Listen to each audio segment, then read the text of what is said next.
Hello everyone, मैं वैभव सिंह आप सबका स्वागत करता हूं मार्गदर्शन शिक्षा के यूट्यूब चैनल पे।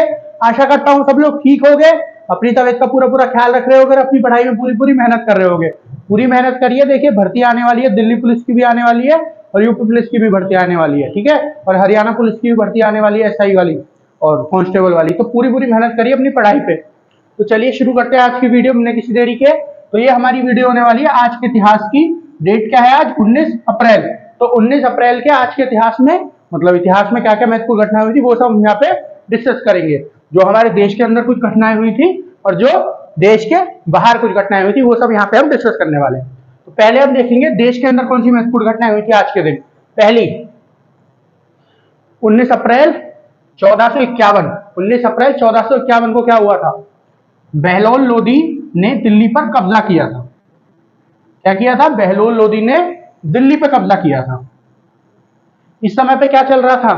1451 में क्या चल रहा था? यहां पे चल रहा था आपका दिल्ली सल्तनत। दिल्ली सल्तनत चल रही थी जो कुतुबुद्दीन ऐबक से गुलाम वंश से शुरू हुई थी, ठीक है। अब वो कहां आ गई है?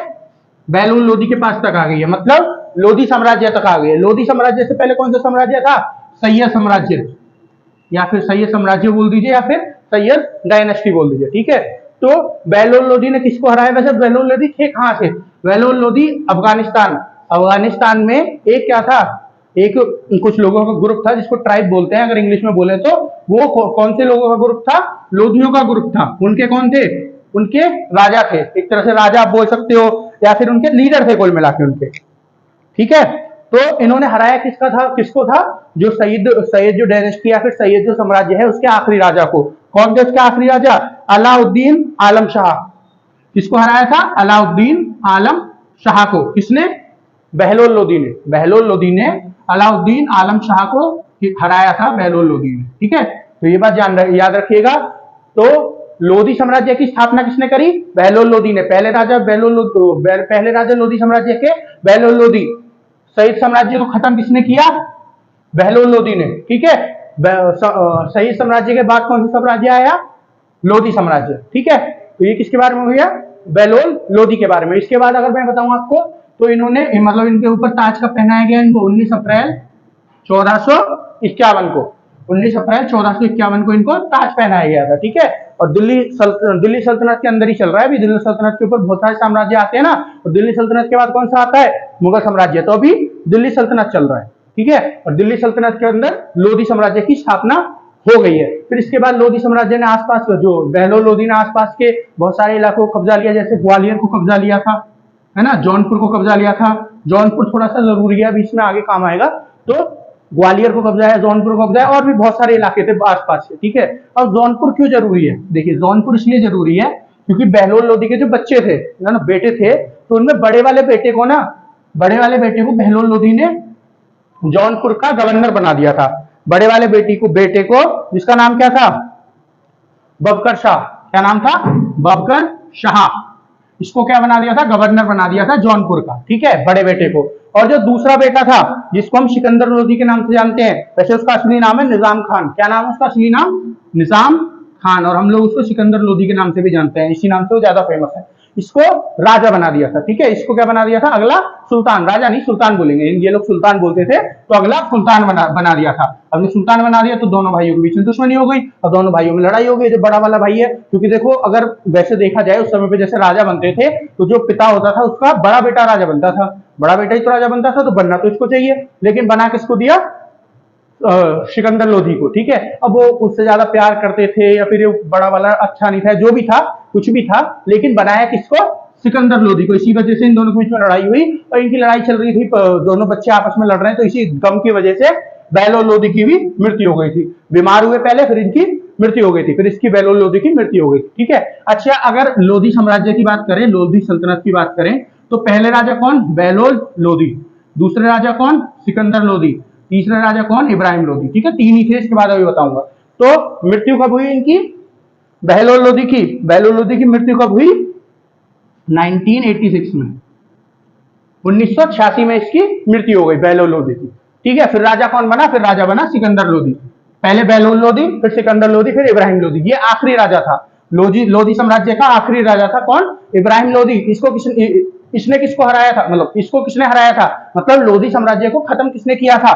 लोधी साम्राज्य के बाद किसकी स्थापना हुई थी, लोधी साम्राज्य के बाद दिल्ली सल्तनत खत्म हो गया था और अगला जो साम्राज्य था आया था मुगल साम्राज्य। तो मुगल साम्राज्य की स्थापना किसने करी थी, बाबर ने। तो इसी वजह से किसने खत्म किया लोधी साम्राज्य को, या फिर दिल्ली सल्तनत को खत्म किया किसने, बाबर ने। बाबर और इब्राहिम लोधी का युद्ध हुआ था, जिसको हम क्या कहते हैं, पहला पानीपत का युद्ध कहते नहीं है, पानीपत का युद्ध। पहला पानीपत का युद्ध जो हुआ था 1526 में, 1526 में वो किस किस के बीच हुआ था, वो हुआ था इब्राहिम लोधी और बाबर के बीच में, है ना। उसको जीता कौन था, बाबर जीता था। फिर दिल्ली सल्तनत खत्म हो गया, दिल्ली साम्राज्य खत्म हो गया और बाबर ने अपना मुगल साम्राज्य की स्थापना कर दी। ठीक है, तो ये किसके बारे में हो गया, लोधी साम्राज्य के बारे में हो गया। चलिए अब देखते हैं नेक्स्ट न्यूज। 19 अप्रैल 1975, 19 अप्रैल 1975 को क्या हुआ था, भारत ने अपना पहला उपग्रह आर्यभट्ट को लॉन्च किया गया, मतलब लॉन्च किया। भारत ने अपना पहला उपग्रह आर्यभट्ट को लॉन्च किया गया। भारत का पहला होना चाहिए, भारत का पहला, या भारत का अपना पहला, भारत का अपना पहला उपग्रह आर्यभट्ट लॉन्च किया गया। ठीक है, आर्यभट्ट लॉन्च किया गया, इसको को भी हटा दीजिए तो थोड़ी सेंस बन रही है इसमें। हाँ, भारत का अपना पहला उपग्रह आर्यभट्ट लॉन्च किया गया। ठीक है ना, तो ये बनाया किसने था, आर्यभट्ट जो है बनाया किसने था, ये एक सैटेलाइट, हिंदी में बोलेंगे तो उपग्रह और इंग्लिश में बोलेंगे तो सैटेलाइट। ये इसरो के द्वारा बनाई गई थी, जो भारत की आज भी अंतरिक्ष की, जो अंतरिक्ष की कंपनी है भारत की, है ना, सरकारी कंपनी कौन सी है, इसरो। इसरो मतलब इंडियन स्पेस रिसर्च ऑर्गेनाइजेशन, याद रखिएगा इसकी फुल फॉर्म क्या है इसरो की, इंडियन स्पेस रिसर्च ऑर्गेनाइजेशन। तो इसने बनाया था किसको, आर्यभट्टा को। आर्यभट्टा बोल देते हैं इंग्लिश में, हिंदी में आर्यभट्ट। अच्छा, आर्यभट्ट को तो आप लोग सब जानते होंगे। आर्यभट्ट कौन है, जिन्होंने जीरो की खोज करी है ना, जिन्होंने पूरे ब्रह्मांड, पूरी दुनिया को क्या बताया है, पूरी दुनिया को बताया है कि सूरज जो है पृथ्वी का चक्कर नहीं काटता, पृथ्वी सूरज का चक्कर काटती है। ठीक है, किसने बताया है, आर्यभट्ट ने बताया है। ठीक है, तो वैसे अगर बताएं तो कौन थे आर्यभट्ट, इंग्लिश में बोलेंगे तो एस्ट्रोनॉमर। कौन थे, एस्ट्रोनॉमर। और हिंदी में बोलेंगे तो खगोल शास्त्री। कौन, खगोल शास्त्री। तो ये कौन थे, भारतीय खगोल शास्त्री, शास्त्री या फिर इंडियन एस्ट्रोनॉमर। कौन, आर्यभट्ट। तो इन्हीं के नाम पे, इन्हीं को श्रद्धांजलि देने के लिए जो पहला उपग्रह बनाया गया उसका नाम रखा गया आर्यभट्ट। बनाया किसने, इसरो ने। अच्छा, लॉन्च किसने किया, आज के दिन तो लॉन्च हुआ था, लॉन्च किया था यूएसएसआर ने। यूएसएसआर मतलब सोवियत संघ, है ना, जो इस समय पर रशिया है। पहले 1991 से पहले, 1991 से पहले क्या हुआ करता था, यूएसएसआर हुआ करता था। 1991 में 14 देशों में टूट गया था, है ना। तो लॉन्च किसने किया है, यूएसएसआर या फिर सोवियत संघ। ठीक है, इसलिए पूरा नाम सोवियत संघ करके हो जाता है, यूनाइटेड ऐसे करके, ठीक है ना, यूनियन ऑफ सोवियत ऐसे करके हो जाता है। तो आप इतना याद रखिए, सोवियत संघ या फिर यूएसएसआर ने क्या किया था, इसको लॉन्च किया था। इनका एक रॉकेट था, उस रॉकेट का नाम क्या था, कॉस्मोस 3A। कॉस्मोस 3A किसका, यूएसएसआर का। इस रॉकेट के द्वारा आर्यभट्टा को लॉन्च किया गया आज के दिन, कब, 19 अप्रैल 1975 को। ठीक है, इनका एक मिशन चल रहा था किसका, सोवियत यूनियन का या फिर सोवियत संघ। इंग्लिश में क्या देते हैं, सोवियत यूनियन, हिंदी में सोवियत संघ। यूनियन का मतलब संघ होता है ना, और सोवियत तो सोवियत है ही। तो सोवियत संघ या फिर सोवियत यूनियन का जो मिशन था, कौन सा, सोवियत इंटर कोस्मोस। क्या, सोवियत इंटर कोस्मोस, इनका एक मिशन चल रहा था, कोस्मोस।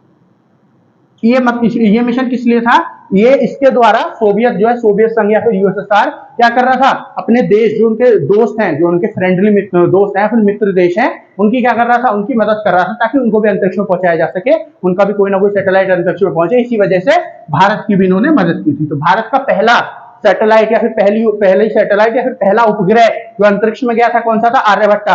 पहली ऐसी सैटेलाइट जो भारत में बनी थी, आर्यभट्ट। किसने बनाई थी, इसरो ने बनाई थी। लॉन्च किसने करी थी, यूएसएसआर ने लॉन्च करी थी। कौन सा रॉकेट था, कॉस्मोस 3A। ठीक है, अच्छा, इसका कनेक्शन कब तक रहा था, इसका मतलब इसको ऑपरेट तो इसरो ही कर रहा था, लॉन्च हो गया था बस, उसके बाद तो सब कुछ ऑपरेट इसरो के द्वारा किया जा रहा था। तो लास्ट कॉन्टेक्ट इसका मार्च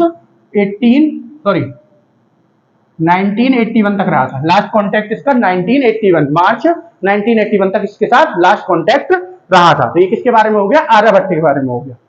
ठीक है, चलिए अब आगे चलते हैं। आगे हम क्या देखेंगे, आगे हम देखने वाले हैं विदेश की महत्वपूर्ण घटनाएं। तो विदेश की महत्वपूर्ण घटनाएं अब हम आगे देखेंगे। तो पहली घटना, 19 अप्रैल 1882, 19 अप्रैल 1882, 1882 प्रसिद्ध जीव विज्ञानी चार्ल्स डार्विन का निधन। तो आज के दिन क्या हुआ था? चार्ल्स डार्विन का निधन हुआ था। तो चार्ल्स डार्विन का पूरा जीवन काल क्या हुआ? 12 फरवरी 1809, 12 फरवरी 1809। तो ये तो इनका जन्म हो गया। मृत्यु कब है? 19 अप्रैल 1882, 1882। तो ये इनका क्या है पूरा जीवन काल किसका? Charles Darwin. चार्ल्स डार्विन थे कौन? देखिए यहाँ लिखा हुआ है कौन था? जैव विज्ञानी थे। देखिए जीव विज्ञानी थे, है ना, भू विज्ञानी भी थे जो ज्योग्राफी के बारे में बताते हैं। जीव विज्ञानी मतलब जो बायोलॉजी वगैरह के बारे में बताते हैं, जानवरों वगैरह के बारे में बताते हैं, जीवित चीजों के बारे में बताते हैं, ठीक है। तो ये कौन थे? ये थे चार्ल्स डार्विन। इनकी एक थ्योरी है और इनकी एक किताब है जिसके बारे में आपको पता होना चाहिए, है ना, जिसके बारे में पूछा जाता है। उस किताब का नाम है origin of species. Origin of species, ये क्वेश्चन कई बार पूछा गया है, ये वाला क्वेश्चन कई बार पूछा गया है। ओरिजिन ऑफ स्पीसीज जो है, ये किताब लिखी किसने है? ये किताब लिखी है चार्ल्स डार्विन ने। किसने लिखी है? चार्ल्स डार्विन ने। कौन सी किताब? Origin of species. ये क्वेश्चन बहुत बार पूछा जाता है। फिर एक प्रश्न है इसमें जो पूछा जाता है, theory of evolution. Theory of evolution, ठीक है। इवोल्यूशन मतलब, इवोल्यूशन का मतलब होता है आपका जो विकसित चीज हो रही है, जो विकास हो रहा है, उसको बोलते हैं इवोल्यूशन, ठीक है ना। कोई चीज आज छोटी है, फिर धीरे धीरे करके बड़ी होती चली गई, है ना। कोई बच्चा छोटा होता है, फिर धीरे धीरे करके बड़ा होता चला जाता है, तो वो क्या हो गया? उसका विकास हो रहा है, उसका इवोल्यूशन हो रहा है, ठीक है ना। तो जो इवोल्यूशन की थ्योरी है, थ्योरी मतलब सिद्धांत, तो जो इवोल्यूशन का या फिर विकास का जो सिद्धांत है वो किसने दिया था? वो दिया था चार्ल्स डार्विन ने। ये भी आज याद रखिएगा, है ना। अब किस चीज के विकास का सिद्धांत दिया था? इन्होंने क्या कहा था कि कोई भी चीज, आज की दुनिया में कोई भी चीज है ना, उन सबके पूर्वज एक ही थे, है ना। उन सबके, चाहे वो कोई जानवर हो, चाहे कोई इंसान हो, चिड़िया वगैरह कुछ भी हो, इन सबके जानवर, सॉरी, इन सबके जो कौन थे, इन सबके जो पूर्वज थे वो एक ही थे, ठीक है। इनका कहना ये था, इन्होंने कहा था इनके पूर्वज एक ही थे, फिर धीरे धीरे करके अपनी सहूलियत के हिसाब से ये सब क्या हो गए? विकसित होते चले गए, ठीक है ना। जिसको जैसे वो, जिसको जिसकी जरूरत पड़ी उस हिसाब से वो विकसित होता चला गया। ये किसका कहना था? चार्ल्स डार्विन का। तो दो चीज आपको याद रखनी है। क्या चीज? ओरिजिन ऑफ स्पीसीज जो किताब है चार्ल्स डार्विन, और थ्योरी ऑफ एवोल्यूशन या फिर किसका सिद्धांत? विकास का सिद्धांत, ठीक है। ये किसने दिया है? Charles Darwin. चलिए नेक्स्ट न्यूज देखते हैं। 19 अप्रैल 1982, हाँ 19 अप्रैल 1982, 1982 को क्या हुआ था? नासा ने सैली राइड, क्या? सैली राइड को पहली महिला अंतरिक्ष यात्री होने का नाम दिया, है ना। क्या है? न्यूज एक बार दोबारा से पढ़ देते हैं। 19 अप्रैल 1982 को क्या हुआ था? नासा ने, नासा क्या है? नासा जैसे हमारे यहाँ पे इसरो है, वैसे ही अमेरिका में नासा है, ठीक है। अंतरिक्ष की कंपनी है, ठीक है। अंतरिक्ष से जो भी काम होता है वो अंतरिक्ष सेक्टर में सब यही काम करती है। तो नासा ने सैली राइड को पहली महिला अंतरिक्ष यात्री होने का नाम दिया, ठीक है। तो आज के दिन 19 अप्रैल 1982 को क्या हुआ था? जो ऑफिशियल अनाउंसमेंट हुई थी, ऑफिशियल मतलब जो उसके आधिकारिक अनाउंसमेंट होती है ना, जो अधिकारियों ने अनाउंसमेंट करके बताया था, तो हमारे यहाँ की पहली एस्ट्रोनॉट इंग्लिश में कहते हैं, हिंदी में क्या कहते हैं? अंतरिक्ष यात्री, जो पहली महिला अंतरिक्ष यात्री या फिर पहली वुमेन एस्ट्रोनॉट होने वाली है, वो कौन होने वाली है? अमेरिका की बात हो रही है यहाँ पे, खाली अमेरिका की, दुनिया की नहीं, अमेरिका की। वो कौन होने वाली है? सैली राइड। तो ये कौन बन गई थी? पहली अमेरिका की महिला अंतरिक्ष यात्री बनी है। कौन? सैली राइड, ठीक है। किसके द्वारा बनाई गई है? नासा के द्वारा बनाई गई है ना। फिर दुनिया में कौन से नंबर की थी? दुनिया में तीसरे नंबर की थी, ठीक है। दुनिया में इससे पहले यूएसएसआर 2 और बना चुका था, है ना। यूएसएसआर जिसकी मैं अभी बात कर रहे थे, सोवियत संघ, वो 2 पहले बना चुका था, उनको अंतरिक्ष में भेज चुका था। ये अमेरिका की पहली थी, ठीक है। तो ये उसके बाद एक मिशन हुआ, क्या नाम था उसका? STS-7।